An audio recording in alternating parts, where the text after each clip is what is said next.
Bienvenue sur Africa 24 pour cette nouvelle édition du Morning News. Voici les titres de l'actualité. Les autorités ghanéennes œuvrent pour relancer l'économie nationale et mettre fin à l'aide du FMI. Le président de la République, Nana Akufo-Addo, a présenté de nouvelles mesures. Parmi celles-ci figure la lutte contre la corruption. Retour en Guinée-Bissau pour l'ancien Premier ministre Carlos Gomes Jr. Après 6 ans d'exil au Portugal et au Cap-Vert, il a été accueilli par des milliers de partisans. Et puis au Sénégal, c'est l'inquiétude au sein des établissements privés d'enseignement supérieur. Ils doivent faire face à une dette de 10 milliards de francs CFA, représentant la facture que leur doit le gouvernement. Mais tout d'abord, en Égypte, le président de la République, Abdel Fattah al-Sisi, à la tête du pays depuis 2014, a annoncé au cours d'une conférence son intention de briguer un second mandat. Le chef de l'État fait déjà figure de grand favori pour cette élection présidentielle qui débutera le 26 mars 2018.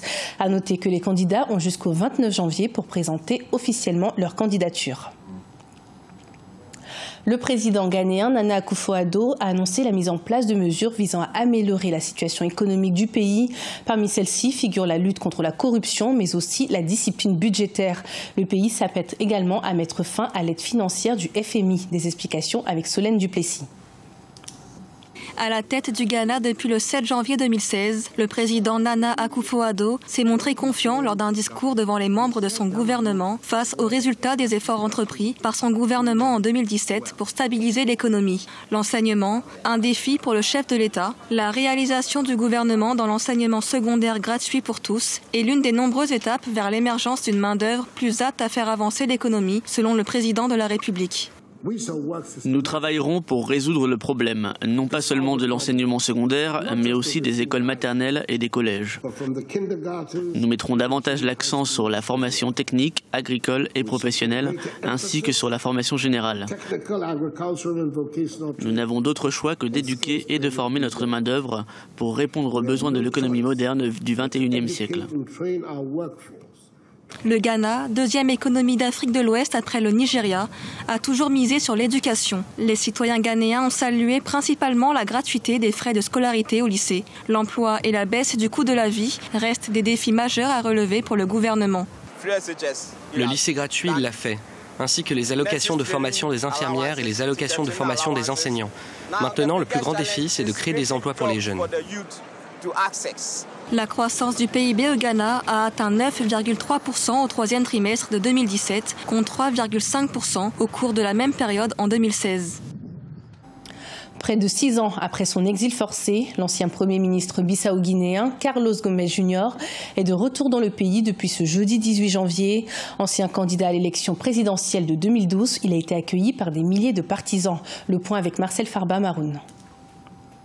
Une foule en liesse pour accueillir l'ancien chef du gouvernement bissau-guinéen, Carlos Domingos Gomes Jr., jeudi soir dans la capitale Bissau. Contraint à l'exil près de 6 ans durant au Portugal puis au Cap-Vert, après le putsch du 12 avril 2012 mené par le général Antonio Inge lors de l'entre-deux tours de la présidentielle qui le donnait largement vainqueur, Carlos Gomes Jr. signe un retour triomphal dans un contexte marqué par une crise politique assez tendue.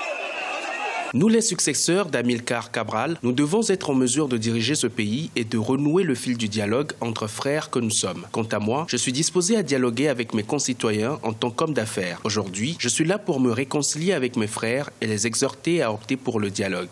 Président du PAIGC, Parti africain pour l'indépendance de la Guinée et du Cap-Vert pendant 12 ans, Carlos Domingos Jr. a été mis en cause dans plusieurs assassinats politiques et a connu des différends avec les chefs militaires. Son retour d'exil intervient quelques jours après la démission d'Oumaro Sissoko Embalo de la primature bissau-guinéenne et accepté le 16 janvier 2018 par le président Vaz.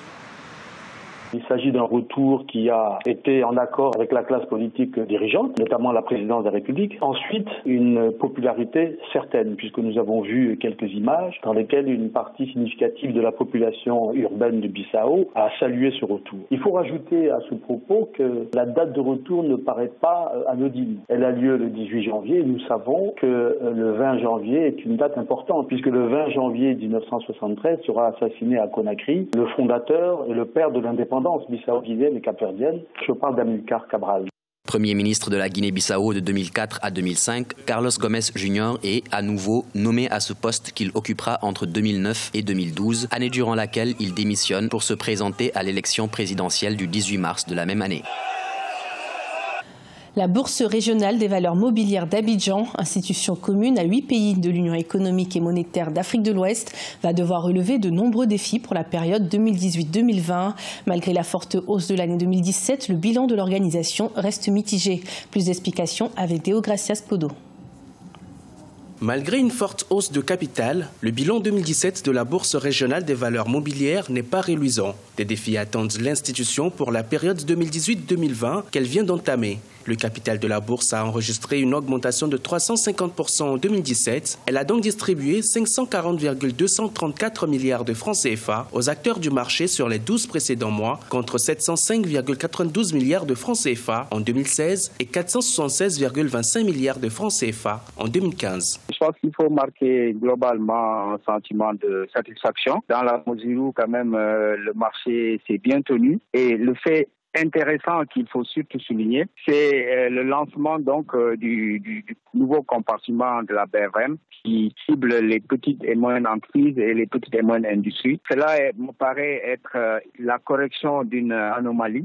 Par conséquent, il était complètement incompréhensible que pendant 20 ans, la BRM est tirée à côté de sa cible.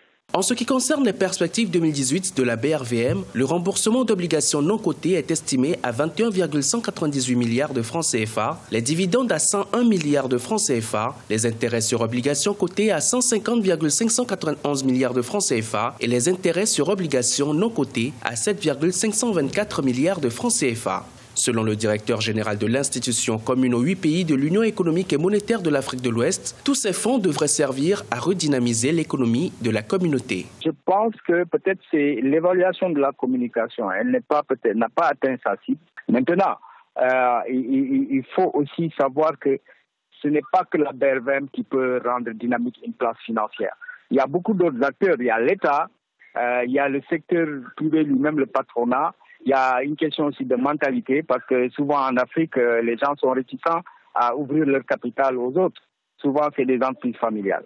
Plusieurs défis apparaissent dans les perspectives de développement de la bourse régionale sur la période 2018-2020. Il s'agit notamment d'inciter les grandes entreprises publiques et privées à se faire coter, de créer les conditions permettant aux petites et moyennes entreprises de se faire également coter au troisième compartiment, de procéder à la création de marchés pour les ressources minérales, d'inciter au lancement des obligations de la diaspora par les États de l'UEMOA ou encore de faire adhérer la BRVM au World Federation of Exchange en tant que membre à part entière.